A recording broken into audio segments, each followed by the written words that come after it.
Salutations, mateys. I'm your host, CapnSmashem, and today I have a very important video. It's a follow-up to my tournament video. I wanted to show you guys the deck that I won the tournament with. I took first place with a clean sweep. I'm sorry if this is a spoiler for anybody who hasn't watched the tournament video yet. Still, if you want to, I will include a link to that tournament video somewhere on the screen around here. Anyway, let's get right into the deck, and I'm going to share this deck with you guys so that you will be able to build it if you want to complete the expanded tournament and to use in future standard tournaments. It is a standard deck. I used it in an expanded tournament, clean sweep, defeated a Night March deck, I believe. I have played it in Versus and defeated a handful of Night March decks with this.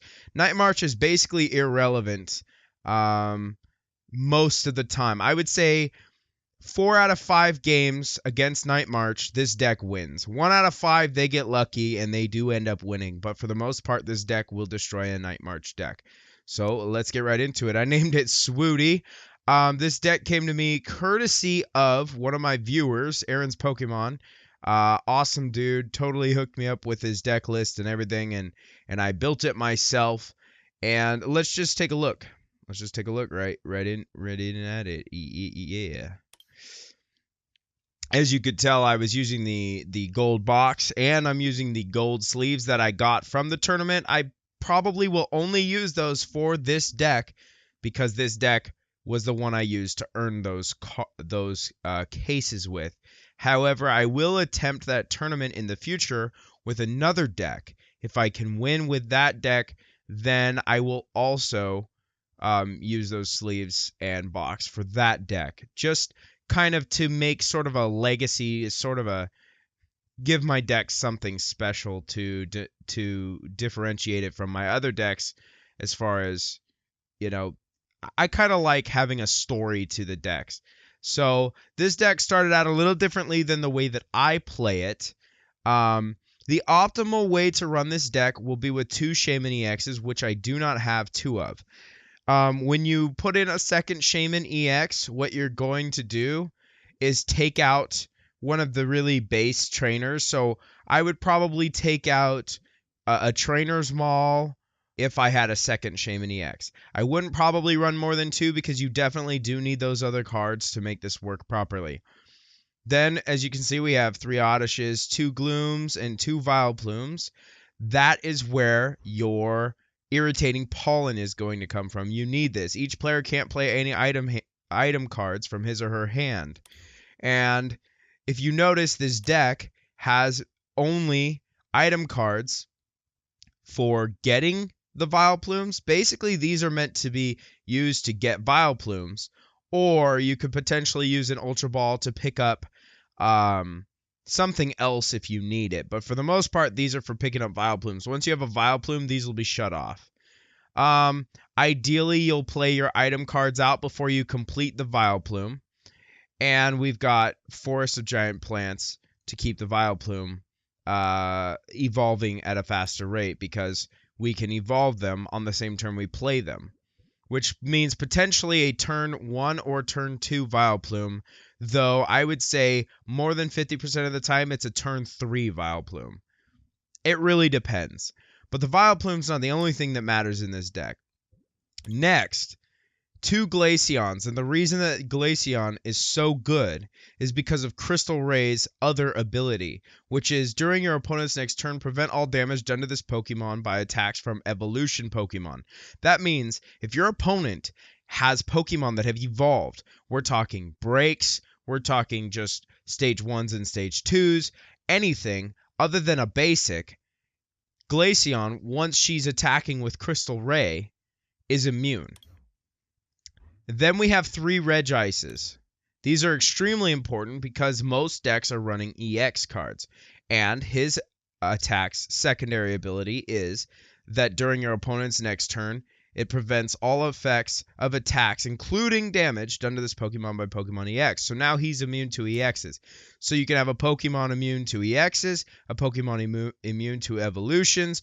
You could put your float stones on either one and have it so you can swap them back and forth. Sometimes you won't get a float stone in time. You may put a Fighting Fury belt on one of them instead so that they're getting a little extra damage, a little extra health.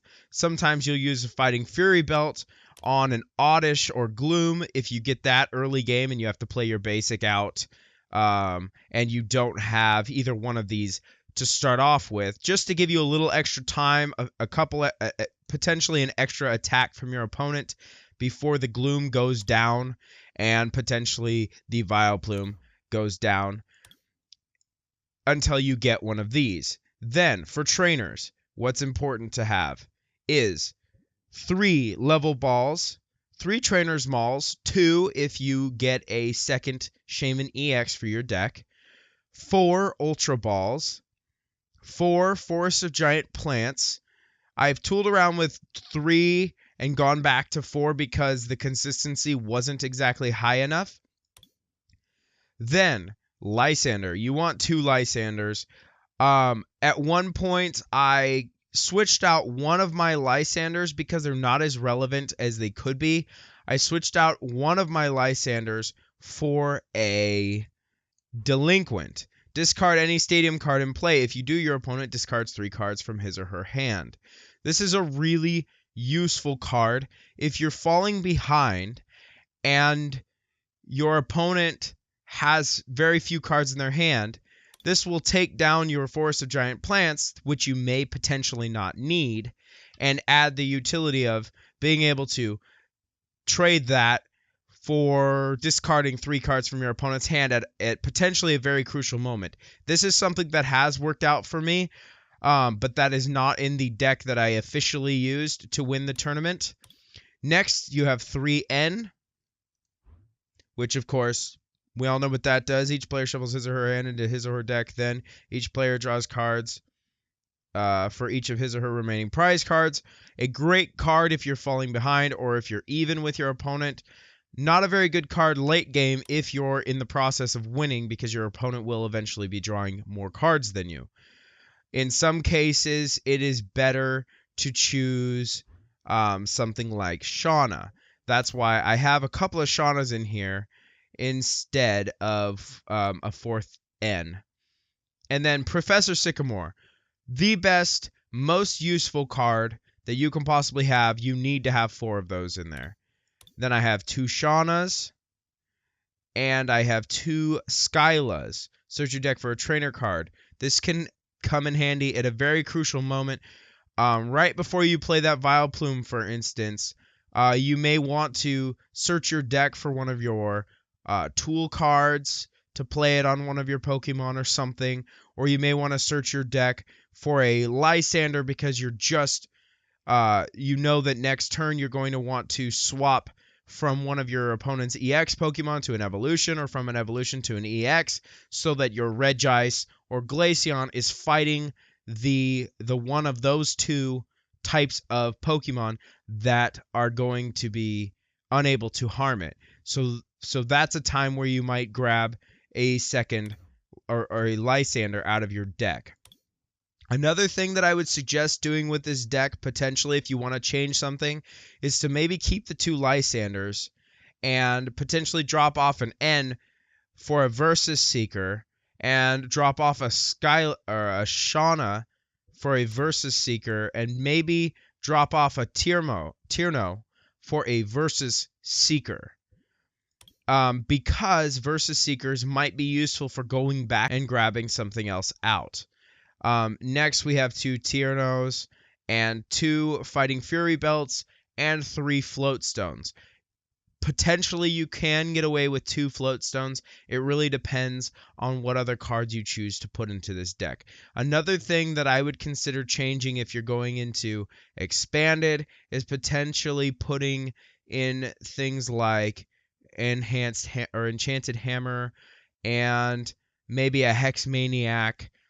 And perhaps putting in an AZ or 2, which will give you the ability to either A, pull a Shaymin back up and replay it, or B, at a crucial moment right before a Glaceon or Regice dies, pulling it out of the battle and force switching another Glaceon or Regice to take its place, or potentially pulling up a Vileplume so that you can play your item cards, and then, assuming you have a Forest of Giant Plants in play, replaying all of your cards to get your Vileplume back at the end of your turn, so that you can play items and your opponent cannot. That is something I would consider for the expanded format, especially for this tournament, because that is extremely overpowered. That means that not only do you have item lock, but you only limit it to your opponent most of the time. And lastly, we have energy. All we have is 4 double colorless and 9 aqua, water, whatever you want to call it, blue energy. And that's it. Anyways, I hope this deck helps you guys win the tournament, get those gold deck boxes and cases, and like what happened to me, those 18 tradable booster packs and all of that awesome stuff, not to mention the trophy from the tournament and all of that cool stuff. I hope you guys enjoyed the video. If you did, like, comment, subscribe, all of that good stuff. Definitely comment if you didn't like the video. I expect you'll comment, because disliking a video and not leaving a comment is like farting and walking away. As always, stay salty, my friends.